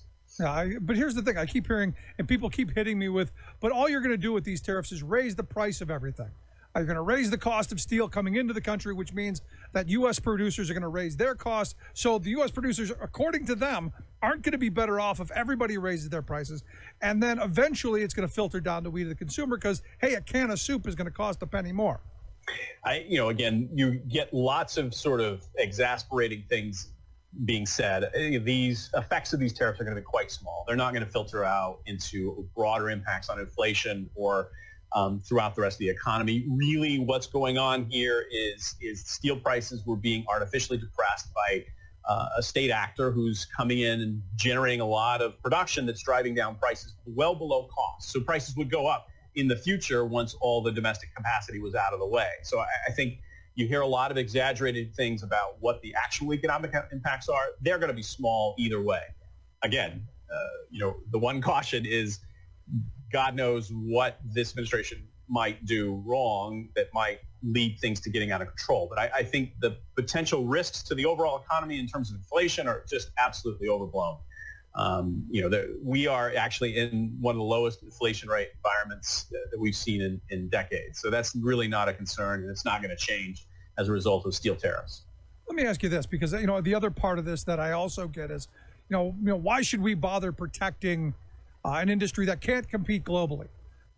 Going back to Econ 101 and the rice and beans, if China can produce steel better than anyone and cheaper than anyone, why shouldn't we just let them do it and just take all their steel? And I think that's actually the steelworkers would make that same argument, that basically they want to compete on an equal global footing. And there is some concern here that steel is being dumped on the market at prices well below the actual cost of production, right? This is sort of the good way to think of this is sort of predatory capitalism, right? It is absolutely in the interest of a country to manage trade. China has been managing trade in a way that's in its own interests, and certainly raising tariffs on steel is an effort to protect domestic production capacity. And of course, the case for having these tariffs under global trade rules comes down to the issue of national security. You need some domestic capacity to produce steel just as a matter of national security. And that's the basic argument. It's a reasonable one. You don't want to use it for every sector, but certainly steel and aluminum strike me as two important sectors where you do want to have some domestic production capacity. Just in the same way we want auto production here in the U.S., I think we also want steel and aluminum production. Right. But, I look at this, and again, I keep asking the other question is, if let's say we do allow China to target this as they have done with other industries and take over this industry entirely, what happens if we, from a national security standpoint, if we ever do have a conflict where, I don't know, we actually need steel? I don't know about you, but I don't know that you can just flip a switch and flip a steel mill back online. I don't know that you can just fire up the coke plant that's been sitting for 20 years just overnight. I just don't think it's possible. Right. I think that's that's a legitimate concern. Certainly, if, God forbid we were in a global a global war, we'd probably find a way to generate production fairly quickly. But certainly, it just makes a lot of sense to have domestic sources, particularly for this key industry. Which sadly, I mean, you talk about global war, and some would just kind of scoff that off. I got to be honest with you. I look at the guy who's sitting in the Oval Office right now, and the prospect of global war with his national security advisor, John Bolton. I don't know that that's really out of the realm of possibility. And that's another reason why I think domestic production of steel and aluminum, probably something we should really be protecting right now. What a happy thought. The crazy people that might get us all killed, yes. It's where we are, isn't it? This is where we are. It is such a very weird environment. But you're absolutely right. I mean, this is an unstable administration. They certainly are more about bombast than they are about making good decisions. And certainly those decisions typically have gone against workers, whether you're talking about, workers who earn tips or, people getting advice from their financial advisors. This administration has sided with corporations every time. And you throw on top of that these folks who are now, engaging in very aggressive actions in terms of diplomacy across the world. And these are weird times. And it's certainly scary. And I'm also sympathetic to the economists who are a bit worried. These tariffs are taking us back to, an earlier era of global conflict. I think we were all sympathetic to that, and would simply say that, if Barack Obama were president or Mitt Romney or any of those others, we'd like to see them advocating for tariffs as well. It's just unfortunate that most of the folks elected, with the exception of Trump, have not taken this as an important issue to protect domestic jobs and find a way to make sure that when we do engage in trade, it lifts up both our country and the countries we're engaging in trade with. I think that's the most important thing to remember about trade. It makes everybody better off, or it can, but you have to do things to make sure to help people adjust when trade leads to job loss, which it always does. We do not do a good job of that, and that's the done part of this equation that we're not going to see the Trump administration take up, which is making sure that when workers lose their job because their job was outsourced to Mexico or China, that they get some assistance both in terms of income but also retraining to find a job in another industry that is growing. But isn't that why they put in the trade adjustment assistance into this, which I got to be honest, I've known people who've gone through it. It's pathetic, it's weak, and it doesn't train someone for the next generation of jobs. Because, how do you take someone who, worked in a manufacturing plant for 30 years, who has, metal machine trade skills, how do you make that person a coding professional to compete with someone who just got out of college, who's been doing it their entire life? You can't. Yeah, I mean, we have trade adjustment assistance. It's not terrible. Enough. It's terrible. It's not enough, and we don't recognize exactly what you're describing, which is that you have to do more to actually help people cushion the loss of income, right? And so the way I would look at it, this is very simple. There are people who are making lots and lots of money from trade, Rick. The guys at the CEOs of Apple, Google, all these owners of copyright, they're making money hand over fist. And we need to raise taxes on them and help use some of that revenue to help not only make our training system better so that we help workers get the 21st, 22nd, 23rd century jobs, but also, give people some income assistance to sort of soften the blow that can come when you lose a job that, pays a middle-class living. No, you're absolutely right. But the sad reality is we've got this idea that trickle-down economics will benefit us all. The invisible hand, Mark, it's going to make everything wonderful. The invisible hand, the record is quite clear. The invisible hand has redistributed tremendous amounts of wealth from the bottom 99% to the top 1% in the last 3 decades. So it's absolutely correct. The invisible hand is great as long as you're the guy with the really rich hand. That's a good point. So let me ask you the other side of this, because I think the steel and aluminum tariffs are one thing. There's also talk of some other tariffs on other products. And this is where, I get a lot of people going, see, we're going to start a trade war. There's going to be tit for tat, this back and forth. What are your thoughts on those? Are those the scary ones in your mind? They are when it begins to creep, right? Because, again, what we think is going on, right, is this is all less about actually taking care of workers and more about, scoring some political points for a guy who who needs them, right? He doesn't have a broad base of support. He's looking at a midterm election where many of his supporters are looking like they might get creamed. And he's looking to sort of send a message that, hey, I am your guy, I deliver. And he's trying to do that in words. And I think the concern is that he'll, that bombast and that big talk will run out front of good sense. So absolutely, you do begin to become a bit more nervous when the talk of tariffs begins to expand into other sectors where it may not make sense, right? Where there may not be an issue of a large global producer who's dumping steel on the market at well below prices. So absolutely, when this discussion begins to take off, and if he starts to feel like he's getting traction and he wants to do this on a broader range of goods and services, my biggest fear here, more than anything, is that this is something we've been asking for presidents to do for the last 30, 35 years, and they've not done it. And it's this guy, the worst possible person to do it. And there's a great danger that he will mess it up and basically make it impossible for us to get anyone in the future to take aggressive and strong steps in the same direction, but maybe in a bit more rational way. Yeah, good point. I mean, because I get all the time from people saying we're never going to recreate the economy of the 50s through the 70s. North Carolina is not going to be the largest producer of furniture in the world. You're not going to be the largest producer of clothing. We're not going to be that country anymore. And tariffs aren't going to bring those jobs back. And my response is always, okay, maybe that's true, but how about the next generation of jobs that we don't lose because we have trade policies that aren't insane? Absolutely. I mean, it is so hard and so important to remind people that this is really about these actions. They reflect on our bargaining power for everyone, not just the steel worker, right? But for janitors and everyone else in the rest of the economy. That the feature of the economy the last 35 years is that when steelworkers in Pittsburgh get screwed, it's also the janitors in Pittsburgh that get screwed, right?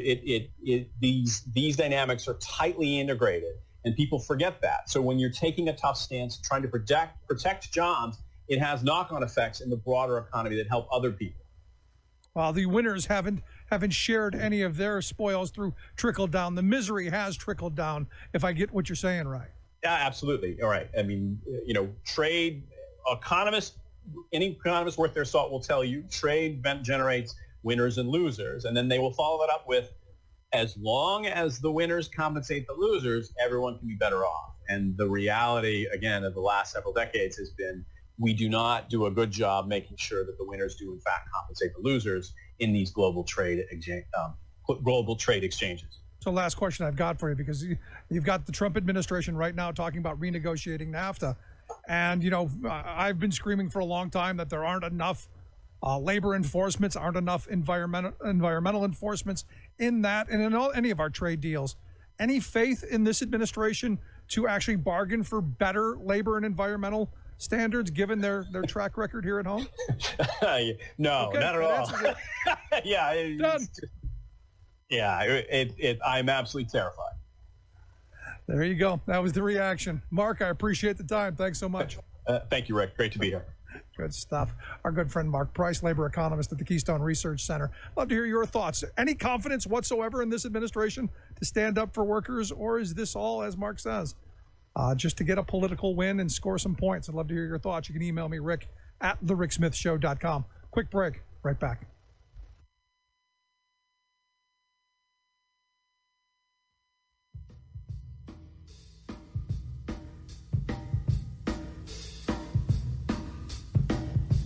Brought to you by the Amalgamated Transit Union, the largest labor organization representing 200,000 transit workers in the United States and Canada.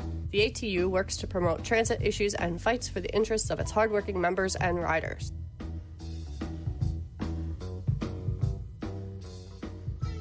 I'm Rick Smith, and this is Labor History in 2.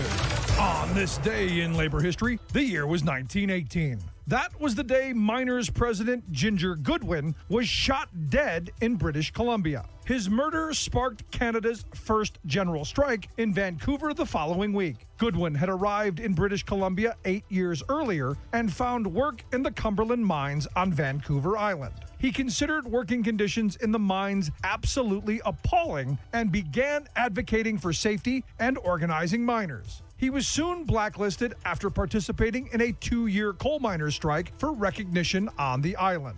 he moved to Trail, British Columbia, where he emerged as a Socialist Party candidate in the 1916 election. He was also elected president of the International Union of Mine, Mill and Smelter Workers District 6, the vice president of British Columbia's Federation of Labor, and the head of the local Trades and Labor Council. He openly expressed his opposition to Canada's entry into the war, stating that workers were now employed in killing each other. He was found unfit for military duty after a medical exam. That was until he led a strike for the 8-hour day at Consolidated Mining and Smelting. It was the world's largest lead and zinc smelter and a key munitions producer during the war. His status was quickly changed to make him eligible for conscription. He fled to the Cumberland Hills, where he hid out for months to avoid the draft. And on this day, Goodwin was shot dead by a Dominion Police special constable. He was brought back to Cumberland, where thousands turned out for his funeral in a mile-long procession. The Vancouver labor movement was outraged by Goodwin's murder and called a one-day general strike on August 2nd to protest his killing.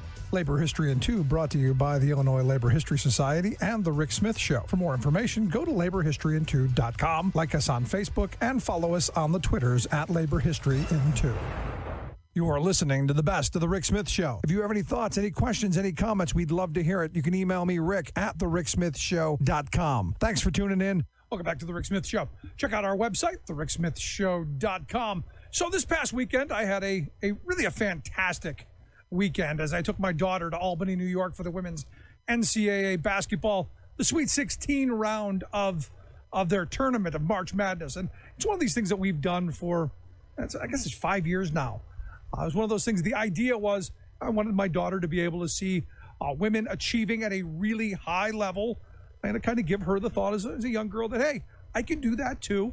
And it's turned into kind of a family tradition thing where we run away for a weekend and I'll get to see this. And, it's one of these great events. But, occasionally I find myself, sitting through another uncompetitive UConn game. And I got to be honest, UConn fans, enough already. Enough. I'm the guy who always roots for the underdog. And, you go to a place where there are 10,000 people and 998 of them are cheering for UConn. It gets just a bit annoying, but it was a great time regardless. And just to say, but the thing is while there, we had a nice time in the hotel, and the hotel had a nice hot tub, and I like to spend a little time, just kind of relaxing. So while I was sitting in the hot tub after a long, hard day of watching women run up and down the basketball court, I had the occasion, and this happens to me way too often, of being pulled into a conversation. First on the evil union. That represented the hotel workers at the hotel that we were staying at. And then eventually all roads led back to Trump, which was just a train wreck the entire time. And look, and it's my luck that, all four of the other people who were there all hated unions and all loved Trump. And evidently the hotel had been doing some informational picketing for a couple months prior to us being there. And these people were just absolutely put out, offended by the fact that they had to cross someone's picket line. And, as they bantered back and forth, because I tried to stay out of it. I tried to just say, you know what? I'm here to relax. I'm not going to get worked up. I'm not going to do it. But as they continue to go back and forth, just showing their limited ability to understand what labor unions actually do, what they actually are, and who they benefit, I had to chime in. It was one of these things that I had no choice. And I just, wanted to throw a few of the things out that I thought maybe they should know. Some few things that maybe they should get used to. And maybe get used to the idea that, feeling uncomfortable is because evidently that's what they were really upset about. Is that by someone handing them a piece of paper and saying, hey, we'd like to earn decent wages. We'd like health care for our families. We'd like job security. We'd like to be treated decently on the job. Evidently, that was too much for these folks. And they were very angry at the fact of having to be pulled into it. And it's one of these moments where I said, well, judging from your reaction, you better get used to it. Because, that last weekend was the weekend you had close to 1 million kids in D.C. and, tens of thousands of kids in the streets everywhere, including where we were in Albany. So I said, maybe you might want to get used to that uncomfortable feeling for a while, because you've got kids in the streets and there are going to be a lot more people in the streets because things are messed up.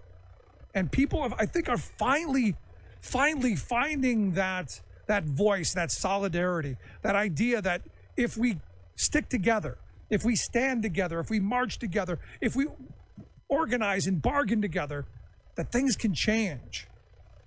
So I threw it out there that labor unions right now, according to the recent Pew poll, 61% of Americans view labor unions favorably, and that I was one of those, and that the future is beginning to look a little like the 1930s when you look at the number of people who are organizing and in the streets, especially those under the age of 35. They approve of labor unions at a stratospheric rate of 76%. Stop and think about that for just a second. This is what I told them. Stop and think about what that means. That means everything that the Republican Party has been trying to do for the last 40 years is eventually going to backfire. And while there may be some moments of turmoil right now for labor, the future is with these young kids who see what labor unions do, who want to know how to make their lives better, who don't want to end up like their parents, who have been discarded and robbed and overworked and penalized and cheated all along through their work lives. And these kids had to watch this, and they're going, don't want it. Now, sadly, as the discussion devolved, as it does, it was apparent that these people really did not have any respect for the jobs that these workers do, and that those jobs were somehow not important enough to earn a living wage. And for all of the talk of trickle down and how things are going to get better and how, the magic elixir of trickle down economics served by the invisible hand was going to solve all of our problems and we wouldn't have any of these low wage workers and all of this stuff, it just struck me as dangerous. This idea that the rivers of gold and honey that were supposed to flow down like manna from heaven has instead been a trickle down of yellow and wet, but it wasn't sweet at all. More like, a salty stream of yellow waste that has left working people and communities angry and wet. And I kept sitting here and listening to these folks' grievances about what they thought labor unions had done. And all of it's inaccurate. All of it is regurgitated talking points from right-wing talking heads. And sadly, what we keep hearing and people keep buying is that somehow, by people wanting and willing to stand up for not only their rights, but the rights of their coworkers to earn a reasonable, respectable wage, to be treated with dignity and respect on that job, and to also, support their family, is something that we had better figure out how to wrap our arms around. Even people who are doing really well. Because understand, the other 4 people in the hot tub with me, I guarantee had incomes in the 6 digits. I guarantee they were well above anything that working people could imagine. And yet we're told time and time again, or at least we keep buying it.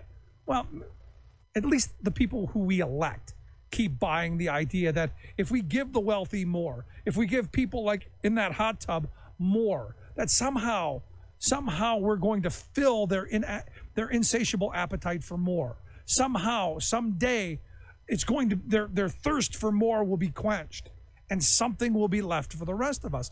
And I struggled while I sat there not to go off, but to just throw out questions, to ask pointed questions to get responses. And it comes back down to this this right-wing talking point kind of mentality where they know something, but that something is wrong. They think they know something because, hey, someone's told them, and everyone had an anecdotal story. Well, they don't fire, the least, they're the worst workers. They don't do any of that. Yes, they do. Well, I heard. Well, who'd you hear it from? Well, so-and-so told.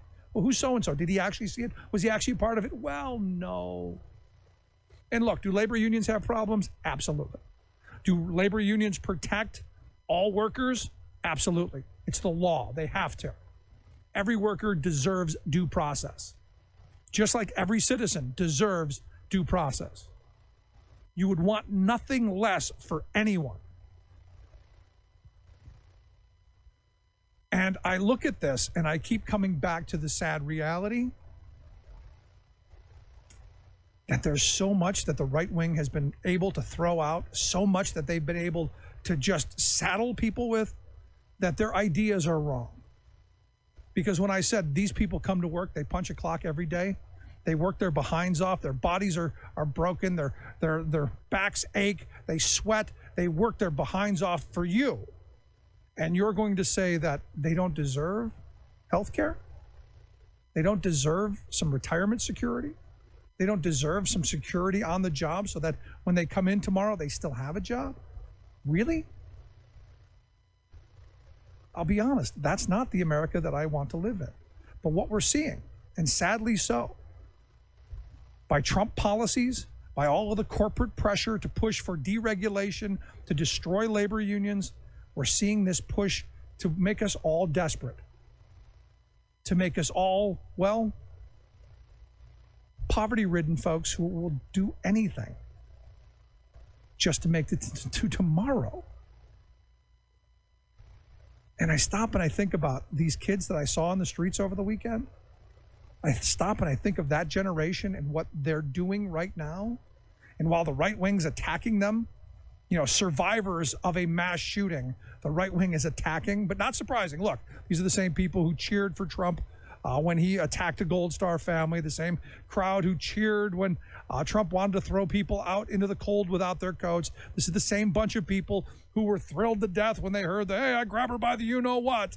These are the same people who you can go down the list who mocked a disabled man and they cheered. You can go down the list of all of the horrible things that Trump and the Republicans have done that these people have stood for. The last thing that I'm surprised at is that they would go after and attack teenagers. Not at all. But for me, the fact that these kids are not withering in the face of that attack tells me there is hope for the future. And the hope is that they take this message from the gun issue to the economy issue and say, you know what? We deserve a living wage. We deserve to have health care on the job. We deserve to have a health care and retirement benefit. That's my hope. Love to hear your thoughts. You can email me, rick@thericksmithshow.com. Have you ever had one of those moments where, and look, it was an hour-long discussion. I don't want to go through blow by blow. But have you ever had one of those discussions where everybody seems to be, reading from the same right-wing hymnal, preaching to themselves about what they think they know? I'd love to hear it. You can email me, rick@thericksmithshow.com. Quick break. Right back.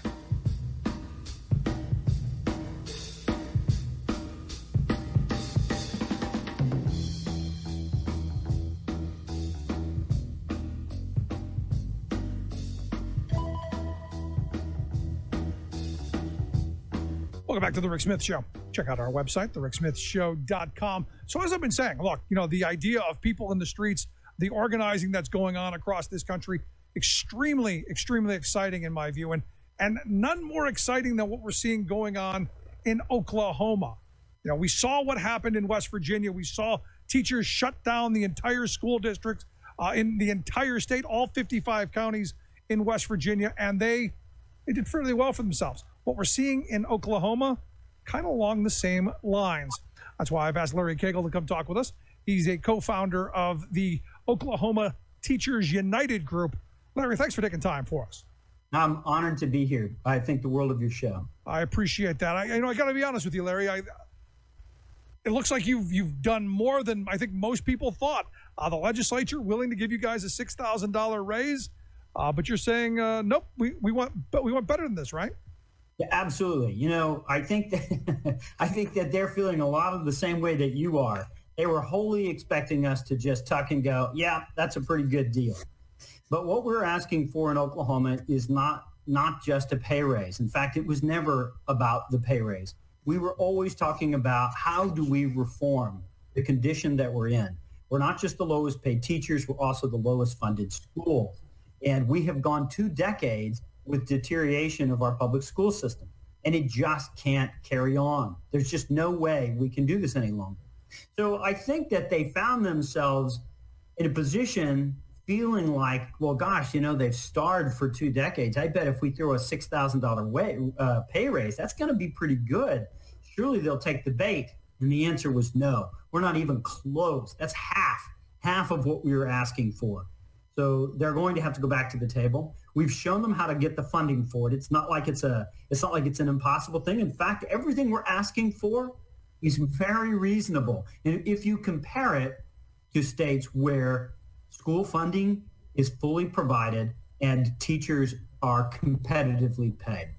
Yeah, I mean, at the end of this, you know, the fact that you have said it's not about the money, and we had talked about this on our radio program a couple of weeks ago, that it's really not about that. It's about making sure that you have all the things you need in the classroom, that kids have all of the tools that they need to learn. And it's about more than just how much you're putting in your pocket. It's about the entire profession and about the work that you guys do, which I think is a great message, because you can't just be pigeonholed into greedy teacher.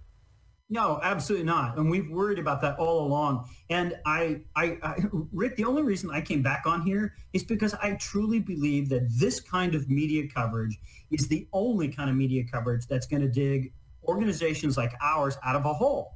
We got a phone call from CBS Evening News, and their producer was just adamant. Look, we want to do one more pity story. Can you get us some stories about teachers who are on welfare, or teachers who work second and third jobs, or teacher? And we're like, hey, man, that story's been covered and it's gotten us nowhere. Right. That's not the story. It's not that teachers are tired of suffering. That's a vocational attribute of being a great teacher. Just like being a good mother or a good father or any of those types of, or a good minister. Look, it's not suffering that we want change. What we want is, we are tired of seeing teachers, really good teachers, retire early or leave the state or leave the profession, where it's heart-wrenching to see really talented young students come through our classes and know that down the hall are substitutes who've been there all year long. I mean, that's not unusual. There are 5 full-time substitutes operating in my school in the same classes. Not to mention the emergency certifieds. God bless their soul for trying to be emergency certified, but these are not the people you really want caring for your children. Yeah, but here's the thing, Larry. I mean, the message that we've seen over the last at least 20 years, in my view, is that anyone can do your job. Anyone can be a teacher. It doesn't take, someone who's committed. And I look at the Teach for America stuff. A couple of week training course, bang, a tap on the head. You're anointed a teacher. Do you think that's been a big part of why there's this push to deprofessionalize what you do and almost make it a robotic industry? Like, I say, they're trying to turn education into factory work. Right. I'm not against creating productivity standards, creating performance standards, creating training programs that improve high probabilities of performance. And much of what you've talked about addresses that. And I also want to say that, look, teaching is a lot like parenting or ministry. You have to love the people that you serve. And while I get that may not necessarily bring in an attribute that is highly valuable, we've all come to learn that the contribution of a factory worker in a factory is highly valuable to us as a society. Just because the person is serving you dinner at a restaurant, or cutting your hair in a barber, or producing the software that runs your iPhone, all of these vocations in life, look, we can demean them down to the least valuable component. Okay, try and find that component. But when you do that with a vocation like parenting, or ministry or teaching, I ask you, are you getting what you want? And when you look at what's becoming of our children, their ability to perform and stay highly competitive, and you compare that, comparison, right? Compare it to, say, China. Compare it to, say, India. These worlds, these countries, just like the United States, are emerging powerful and influential in the growth of our economies and in the growth of our institutions. You think that America got to be a great nation without foundational education? No, it's the story of democracy. It is the ability to teach people to think for themselves, to learn how to pull yourself up, just like every other classmate, and everybody, all of us are allowed to have that same entry into society opportunity.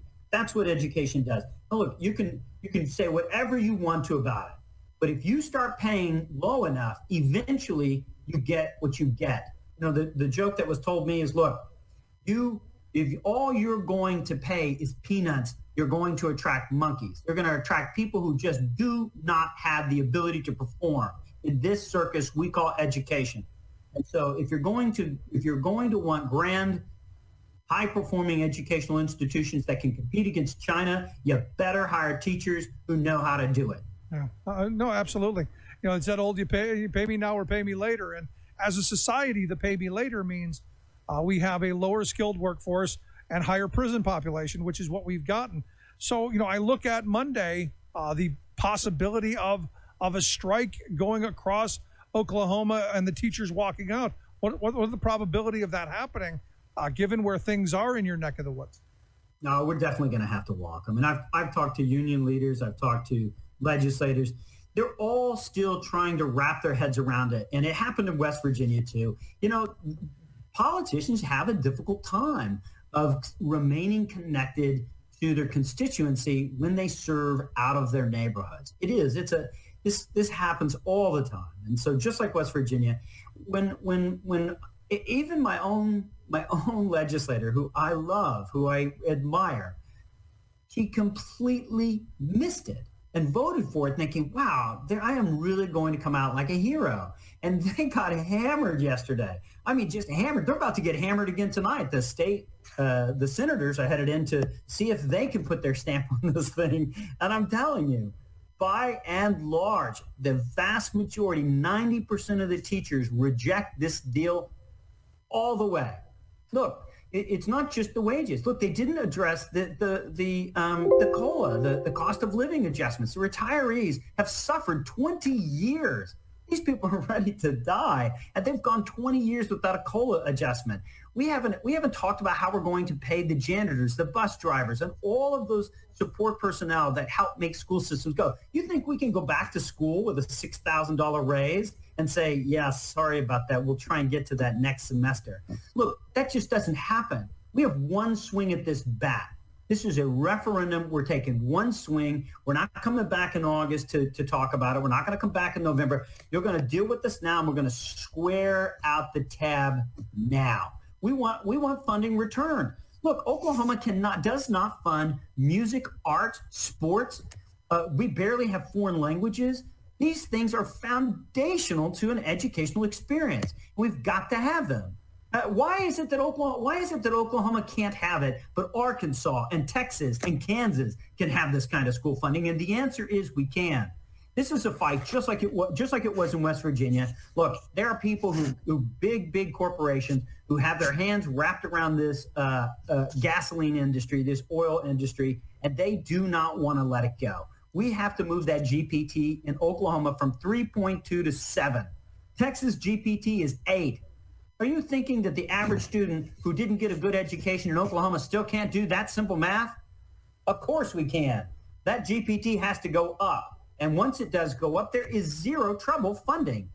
So it's all a matter of priority and will. So last question I've got for you. What can we do to help? What can people do to help and push this in the right direction? Because look, at the end of the day, we want good schools. We want good opportunity for our kids. How do we help?